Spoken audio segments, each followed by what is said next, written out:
Et si le conseil de pêche le plus populaire de ces dernières années était aussi celui qui vous faisait rater le plus de poissons? On vous a sûrement déjà dit « Arrête d'animer ton leurre, laisse-le faire le travail ». Ça sonne bien, ça sonne pro, ça sonne comme une révélation. Mais est-ce que cette technique du ne rien faire est vraiment la clé? Ou est-ce qu'elle est en train de saboter vos sorties quand le poisson est actif et mordeur? Dans cette vidéo, on va plonger au cœur de ce paradoxe. Je vous promets qu'à la fin, vous regarderez votre canne et votre leurre d'un œil complètement différent. On va voir pourquoi ignorer les poissons en chasse à cause d'un conseil mal interprété est l'une des erreurs les plus frustrantes au bord de l'eau. Alors, la question que je vous pose d'entrée de jeu, animer son leurre, est-ce une perte de temps ou une nécessité absolue? Le débat est ouvert. Pour bien comprendre, il faut revenir à l'origine de ce conseil. L'idée de ne pas animer ou de faire de très longues pauses vient de techniques spécifiques comme le dead sticking. C'est une méthode qui a prouvé son efficacité dans des conditions très particulières, des eaux très froides en hiver, des poissons ultra éduqués et méfiants, ou des carnassiers complètement apathiques. Dans ces situations, un leurre immobile qui reste longtemps dans leur champ de vision peut finir par déclencher une attaque par irritation ou par opportunisme. Le problème, c'est que cette technique de niche a été sortie de son contexte. Elle a été présentée sur Internet, dans les magazines, comme une solution miracle universelle. Et comme beaucoup de pêcheurs, on cherche tous la méthode simple qui marche à tous les coups. Alors, on a commencé à l'appliquer partout, tout le temps, oubliant la règle numéro 1 de la pêche, l'adaptation. Commençons par le commencement, le mythe du laisser-faire. Imaginez la scène. Un pêcheur au bord de l'eau lance son leurre souple. Le leurre touche le fond et puis, plus rien. Le pêcheur pose sa canne, regarde le paysage, attend. Il est convaincu qu'il pratique une technique subtile et réfléchie. Il a lu que les plus gros poissons sont les plus fainéants et qu'il faut leur laisser le temps de venir. Dans sa tête, il est un stratège. Mais la plupart du temps, la seule chose qu'il attrape, ce sont des feuilles mortes ou des branches au fond. Ce mythe est dangereux car il est séduisant. Il nous déculpabilise. Si on ne prend rien, ce n'est pas notre faute, c'est que le poisson n'est pas là ou pas d'humeur. On a appliqué la bonne technique. En réalité, on a juste présenté une offrande morte et inerte qui n'intéresse qu'un poisson sur le point de mourir de faim et qui passerait par là par le plus grand des hasards. C'est une approche passive dans un monde, celui de la prédation, qui est basé sur l'action. Alors, pour être juste, demandons-nous quand cette technique marche vraiment. Oui, il y a des moments où ne rien faire est la meilleure des choses à faire. Pensez à une journée glaciale de janvier. L'eau est à 4 degrés, le métabolisme des poissons est au ralenti. Un brochet est posté au fond, il digère lentement son dernier repas et bouge le moins possible pour économiser son énergie. Si vous passez un chat dans linéaire à côté de lui, il ne bougera pas. En revanche, si vous lancez un leurre souple monté sur une tête plombée légère, que vous le laissez tomber juste devant son nez et que vous ne le bougez plus pendant 30, 40, voire 60 secondes, là, il peut se passer quelque chose. L'intrus qui reste dans sa zone de confort peut l'agacer au point de le faire réagir. C'est pareil sur un lac avec une pression de pêche énorme, où les poissons ont vu passer des milliers de leurres animés. Un leurre immobile peut déjouer leur méfiance, mais vous voyez bien, ce sont des cas extrêmes, pas la norme. Le vrai problème, c'est le piège de la généralisation. C'est l'erreur humaine la plus courante. On voit quelque chose qui marche une fois, dans un contexte précis, et on l'élève au rang de loi universelle. C'est comme si un mécanicien découvrait que le marteau est très efficace pour redresser une tôle et décidait de l'utiliser aussi pour changer une bougie ou réparer un circuit électronique. Ça n'a aucun sens. À la pêche, c'est pareil. Le « ne rien faire » est un outil très spécifique dans notre boîte. L'utiliser quand les poissons sont en pleine chasse, c'est comme essayer de planter un clou avec un tournevis. Vous allez vous fatiguer, vous frustrer et surtout, vous n'obtiendrez aucun résultat. Imaginez, vous voyez des chasses de perches en surface, l'eau bout, et vous décidez de poser votre leurre au fond et d'attendre. C'est un non-sens total. Vous ignorez toutes les informations que la nature vous donne pour vous accrocher à une théorie rigide. Pour sortir de ce piège, il faut comprendre ce qu'est un poisson actif. Un poisson actif, ce n'est pas un poisson qui attend que la nourriture lui tombe dans la gueule. c'est un prédateur en mode chasse. Son instinct est en éveil, ses sens sont en alerte. Il recherche des signaux de faiblesse, de panique, de fuite. Il est programmé pour réagir au mouvement. Un poisson actif veut poursuivre une proie, l'intercepter. C'est ce qui déclenche son agressivité. Pensez à un guépard dans la savane. Est-ce qu'il attend qu'une gazelle morte de vieillesse s'effondre devant lui? Non, il repère la plus faible, celle qui boite, celle qui court moins vite, et il attaque. Pour le brochet, le sandre, la perche, c'est la même chose. Un leurre qui bouge de façon erratique, qui accélère, qui s'arrête, qui imite une proie en difficulté, c'est ça qui va allumer la mèche. Un leurre immobile, pour un poisson actif, est au mieux invisible, au pire suspect. Voyez les choses différemment. L'animation, c'est un dialogue. Quand vous lancez votre leurre, vous ne jetez pas juste un bout de plastique ou de métal dans l'eau. Vous essayez de communiquer avec un prédateur. Chaque coup de sion, chaque tour de manivelle, chaque pause est un mot dans une phrase que vous adressez au poisson. Une animation rapide et saccadée dit « Je suis une proie en panique, attrape-moi si tu peux ». Une animation lente et planante dit « Je suis blessé, je suis un repas facile ». Et une absence totale d'animation, qu'est-ce que ça dit? Ça dit « Rien, c'est le silence radio. Vous êtes sur une radio, vous cherchez à contacter quelqu'un, mais vous n'appuyez jamais sur le bouton pour parler. Comment voulez-vous obtenir une réponse? En n'animant pas votre leurre face à un poisson actif, vous refusez de jouer le jeu de la prédation, vous refusez le dialogue. Prenons un premier cas concret. Le brochet en chasse au printemps. Il est posté dans les herbiers, il a faim, il est agressif. Vous faites passer un spinnerbait ou un shad juste au-dessus de sa tête. Il le suit, il est intéressé. Si vous continuez une récupération linéaire, il va peut-être attaquer. Mais si, au moment où vous le sentez proche, vous mettez une violente accélération, comme un poissonnet qui aurait soudainement pris peur, l'attaque est quasi certaine. Vous avez déclenché le réflexe final. Maintenant, imaginez la même scène, mais avec la fameuse technique du « ne rien faire ». Vous lancez votre shad, il tombe au fond, à côté de l'herbier, et vous attendez. Le brochet le voit, il attend. Vous attendez, il attend toujours. Pour lui, ce truc inerte n'est pas une proie. C'est un déchet, un objet non identifié. Il n'y a aucune raison de dépenser de l'énergie pour ça. Vous venez de rater un poisson parfaitement prenable, simplement par manque d'action. Il y a une logique biologique derrière tout ça. Dans la nature, qu'est-ce qui est immobile au fond de l'eau? Soit une proie morte, soit une proie qui a détecté un danger et qui se terre pour ne pas être vue. Dans le premier cas, un poisson mort peut être une source de nourriture, mais ce n'est pas la priorité d'un prédateur en pleine forme qui cherche une chasse.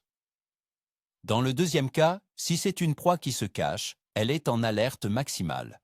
Pour le prédateur, c'est un signal de méfiance. Il va se dire que quelque chose cloche. Un leurre qui reste figé pendant 1 minute envoie donc un message contradictoire. Soit « je suis sans intérêt », soit « attention, danger ». Ce n'est absolument pas le message que l'on veut envoyer.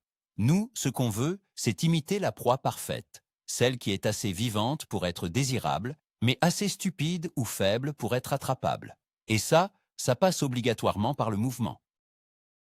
Il y a un facteur que ce conseil miracle oublie complètement, la concurrence alimentaire. Quand les conditions sont bonnes et que les poissons sont actifs, ils ne sont souvent pas seuls. Ils chassent en groupe, comme les perches, ou alors ils sont plusieurs sur le même poste, comme les sandres ou les brochets. Dans ce contexte, la compétition est féroce. Le premier qui attaque est le premier servi. C'est là que l'animation prend tout son sens. Un leurre qui se déplace rapidement de manière erratique va attirer l'attention de plusieurs poissons en même temps. Il va déclencher un instinct de compétition. Si je ne le prends pas maintenant, mon voisin va le faire. C'est pour ça que les pêches rapides sont si efficaces quand le poisson est actif. Un leurre immobile, lui, ne crée aucune urgence, aucune compétition. Un poisson peut le regarder pendant des heures, il sait que le leurre ne va pas s'enfuir. Il n'y a aucune raison de se dépêcher. Parlons maintenant d'un deuxième cas, la perche en frénésie. C'est l'exemple le plus flagrant. Vous repérez une boule de perche qui chasse dans les alevins en surface. L'eau bouillonne, c'est le chaos. Quel est votre objectif? Déclencher une attaque réflexe au milieu de cette folie. Si vous lancez un petit leurre souple et que vous le laissez couler au fond sans rien faire, vous avez 99% de chances de ne rien prendre. Pourquoi? Parce que votre leurre est sorti de la zone d'activité et qu'il est statique alors que tout le reste est en mouvement. La bonne approche, c'est de lancer un petit popper, un stick bait ou un petit casting jig au cœur de la chasse et de l'animer très rapidement. Il faut imiter un alevin qui panique et qui essaye de s'échapper. C'est cette action qui va se démarquer et provoquer l'attaque d'une perche survoltée. Dans ce genre de situation, le « ne rien faire » est un aller simple pour une session bredouille. Alors, pourquoi ce conseil est-il si populaire? À cause de l'erreur du conseil d'expert sur Internet, on est tous pareils. On regarde une vidéo d'un pêcheur qui prend un poisson énorme. Le gars explique qu'il a juste lancé et attendu 2 minutes. On se dit « Waouh, c'est donc ça le secret !» Ce qu'on ne voit pas, ce sont les centaines d'heures où cette technique n'a absolument rien donné. On ne connaît pas le contexte exact, la température de l'eau, la pression de pêche, la saison, l'humeur du poisson ce jour-là. On prend un instantané de réussite et on le transforme en vérité absolue. Les forums et les réseaux sociaux amplifient ce phénomène. Quelqu'un poste une photo d'un gros cendre en disant « La clé, c'est la patience, aucune animation ». 10 personnes lisent que ça et vont essayer. Si par hasard l'un d'eux prend un poisson, il va confirmer la théorie. C'est un cercle vicieux basé sur des informations incomplètes. Votre leurre, quel qu'il soit, doit raconter une histoire. C'est la base de la pêche au leurre. Et cette histoire, c'est vous qui l'écrivez avec votre canne et votre moulinet. Quelle histoire raconte un leurre immobile? C'est une histoire très courte et très ennuyeuse. Il était une fois un morceau de plastique qui est tombé au fond. Fin. Ce n'est pas très vendeur pour un prédateur. Maintenant, imaginez les histoires que vous pouvez raconter avec des animations. Un jerkbait qui fait des écarts violents, c'est l'histoire d'un poissonnet affolé. Un leurre souple qui gratte le fond avec des petits bonds, c'est l'histoire d'une écrevisse ou d'un petit poisson qui se nourrit. Un spinnerbait qui traverse les herbiers, c'est l'histoire d'une proie imprudente qui passe en territoire dangereux. Chacune de ces histoires est susceptible d'intéresser un carnassier. En choisissant de ne pas animer, vous choisissez de ne raconter aucune histoire. Et un livre sans histoire, personne ne le lit. Il faut aussi distinguer 2 types de réactions chez le poisson, la curiosité et l'agressivité. Un leurre immobile ou très peu mobile peut, dans certains cas, piquer la curiosité d'un poisson. Il va s'approcher, regarder, peut-être même donner un petit coup de nez pour voir ce que c'est. C'est ce qui se passe souvent avec les montages drop-shot très lents. Mais la curiosité ne se transforme pas toujours en attaque franche. Le poisson peut rester là, à observer, puis simplement se lasser et partir. L'animation, elle, vise à déclencher l'agressivité. Le mouvement de fuite, la vibration, le bruit, tout ça court-circuite le cerveau du prédateur. Il n'a pas le temps de réfléchir. Il voit une opportunité, une proie qui s'échappe, et il attaque par pur réflexe. Pour les poissons actifs, c'est ce réflexe que nous voulons provoquer, pas simplement leur curiosité. On ne veut pas qu'ils se posent des questions, on veut qu'ils mordent. Et puis, il y a les grands absents de la technique du ne rien faire, le bruit et les vibrations. La plupart de nos leurres sont conçus pour émettre des signaux sous l'eau, une palette de spinnerbait qui tourne, une bille dans un crankbait, une caudale de shad qui bat l'eau. Tout cela crée des vibrations que les poissons perçoivent avec leurs lignes latérales. C'est comme un radar pour eux. Ça leur permet de repérer une proie de loin, même dans une eau très sale ou par faible luminosité. Si votre leurre est immobile au fond, il est silencieux. Il n'émet aucune vibration. Vous perdez donc l'un de vos principaux atouts pour attirer l'attention d'un poisson qui n'est pas juste devant. Vous vous reposez uniquement sur le sens de la vue, ce qui est très limitant. Animer son leurre, c'est allumer la lumière et faire du bruit pour dire « Hey, je suis là, viens me manger ». Prenons un troisième et dernier cas, le sandre suspendu entre 2 eaux. C'est un grand classique. Vous le voyez au sondeur, il est décollé du fond, il attend. C'est un poisson qui peut être très difficile. La technique la plus connue est la pêche en verticale, qui consiste à présenter un leurre juste sous le nez du poisson. Mais même là, l'immobilité totale est rarement la solution. Les meilleurs spécialistes de la verticale vous le diront, c'est la micro-animation qui fait la différence. Un léger tremblement du sion, une petite remontée de quelques centimètres suivie d'une redescente, c'est ce qui va donner vie au leurre et finir par convaincre le sandre. Maintenant, si on pêche du bord en lancer-ramener, c'est encore plus vrai. Un leurre qui traverse la bonne couche d'eau avec des petits twitch ou en dents de scie a beaucoup plus de chances d'intercepter ce sandre qu'un leurre qui tombe au fond et qui y reste. Il faut aller le chercher là où il est et avec le bon stimulus. La conclusion de tout ça, c'est que le vrai conseil n'est pas « arrête d'animer ». Le vrai conseil, c'est « adapte ton animation ». C'est beaucoup plus subtil et c'est ça la vraie pêche. Il y a des jours où les poissons voudront une animation très agressive, avec des grands coups de sion et des récupérations rapides. Ce sera le cas quand ils sont en pleine compétition alimentaire. Il y a d'autres jours où ils préféreront une animation minimaliste, juste un petit soubresaut du leurre de temps en temps, entrecoupé de longues pauses. Ce sera le cas quand ils sont plus méfiants. L'erreur est de croire qu'il y a une seule et unique bonne façon de faire. Le bon pêcheur, ce n'est pas celui qui connaît une technique secrète, c'est celui qui a un large éventail d'animations dans sa boîte à outils et qui sait choisir la bonne au bon moment. La suppression totale de l'animation n'est qu'un de ces outils et probablement celui qu'on devrait utiliser le moins souvent. Si vous n'êtes toujours pas convaincu, je vous propose un test très simple à faire lors de votre prochaine sortie. Choisissez un poste que vous connaissez bien, où vous êtes sûr qu'il y a du poisson. Faites 5 lancers en appliquant le conseil à la lettre. Vous lancez, vous laissez couler, et vous ne touchez plus à rien pendant au moins 1 minute. Comptez le nombre de touches. Ensuite, sur le même poste, faites 5 autres lancers. Mais cette fois, animez votre leurre. Variez les animations, des petits bonds sur le fond, une récupération linéaire, des twitches. Soyez créatif. Et comparez les résultats. Sauf si vous tombez sur le jour de l'année où les poissons sont complètement léthargiques, je suis prêt à parier que la série de lancers avec animation sera largement gagnante. Il n'y a pas de meilleure preuve que l'expérience personnelle. Faites le test et tirez-en vos propres conclusions. Vous risquez d'être surpris. Mais alors, pourquoi est-ce qu'on a autant envie de croire à ce conseil miracle? Je pense que ça touche à la psychologie du pêcheur. Premièrement, c'est simple. C'est beaucoup plus facile de ne rien faire que d'apprendre à maîtriser plusieurs animations complexes. Ça demande moins de concentration, moins d'efforts. Deuxièmement, ça a un côté un peu zen, presque méditatif. On lance, on attend, on profite du paysage. C'est une vision très romantique de la pêche.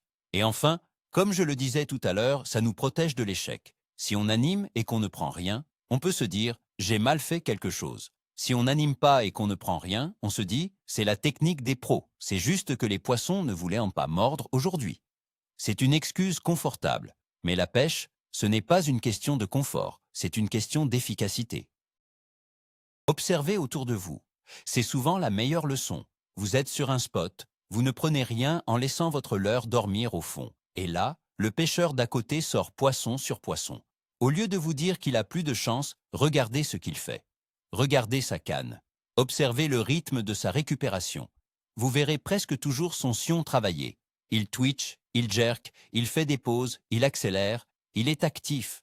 Il donne vie à son leurre. Il est en train d'avoir ce fameux dialogue avec les poissons dont on parlait. Il teste des choses jusqu'à trouver ce qui fonctionne. Lui n'est pas prisonnier d'une seule théorie. Il est dans l'action, l'adaptation permanente. C'est cette attitude qui fait la différence entre le pêcheur qui subit sa sortie et celui qui la provoque. La prochaine fois, au lieu de jalouser le voisin, analysez-le. C'est une mine d'or d'informations. On pourrait se demander si ce débat concerne tous les leurres. Leurre souple ou leurre dure, même combat? La réponse est oui, absolument. Pour un leurre souple, une absence d'animation le rend totalement inerte, à moins qu'il y ait beaucoup de courant. C'est le pêcheur qui doit lui donner son action de nage, le faire monter et descendre, le faire vibrer. Pour un leurre dur, c'est encore plus évident. Prenez un jerkbait, son nom même est un verbe d'action. Il est conçu pour être animé par des coups de sion secs. Ne pas l'animer, c'est comme acheter une voiture de course et ne jamais dépasser la première vitesse. C'est un contre-emploi total. Même un crankbait, qui a sa propre nage en récupération linéaire, bénéficiera de pauses, de contact avec le fond ou d'accélération pour déclencher des attaques. Aucun leurre n'est fait pour rester immobile, sauf peut-être les leurres spécifiquement conçus pour la pêche sur glace. La conclusion logique de tout ce qu'on vient de dire est simple. Ne soyez pas un robot. La pêche, ce n'est pas l'application bête et méchante d'une règle lue sur Internet. C'est un art, ou en tout cas un artisanat, qui demande de l'observation et de l'adaptation. Le conseil « arrête d'animer » n'est pas complètement faux. Il est juste dangereusement incomplet. Il a transformé une technique de dernier recours pour conditions extrêmes en un principe de base, et c'est là qu'est le problème. Il vous fait oublier l'essentiel. Quand un poisson a faim et qu'il est en chasse, il veut de l'action, de la vie, du mouvement. En refusant de lui donner ça, vous passez volontairement à côté de la majorité des opportunités. Alors la prochaine fois que vous serez au bord de l'eau et que ça semble mordre, s'il vous plaît, faites danser votre leurre. Provoquez, surprenez, donnez-lui vie. Vous verrez que la pêche, c'est tout de suite beaucoup plus amusant et beaucoup plus productif. Voilà, on a fait le tour de la question. Le point le plus important à retenir, le véritable « voilà ce qui se passe », ce n'est pas qu'il ne faut jamais faire de pause. C'est de comprendre que la pause n'est qu'une note dans la partition, ce n'est pas toute la musique. Le conseil « arrête d'animer ton leurre » est un raccourci dangereux qui vous fait oublier l'alphabet de la pêche au leurre, la variation. Le plus grand retournement de situation pour beaucoup de pêcheurs, c'est de réaliser qu'ils ont passé des heures à attendre passivement alors que les poissons, eux, attendaient un signal d'action. Ce n'est pas un petit détail, ça peut littéralement changer 90% de vos sorties. Vous n'êtes plus quelqu'un qui attend que ça morde, vous devenez quelqu'un qui fait mordre. Merci beaucoup d'avoir regardé cette vidéo jusqu'au bout. J'espère qu'elle vous a éclairé et qu'elle vous aidera à prendre plus de plaisir et plus de poissons. Si c'est le cas, pensez à mettre un gros pouce bleu, ça aide énormément la chaîne. Et surtout, abonnez-vous pour ne pas rater les prochaines analyses. Maintenant, j'ai une question pour vous et je veux un débat enflammé dans les commentaires. Quelle est, pour vous, l'animation qui vous a sauvé le plus de sorties de pêche? Racontez-nous vos expériences, vos leurres fétiches et vos meilleures astuces d'animation. À très bientôt au bord de l'eau.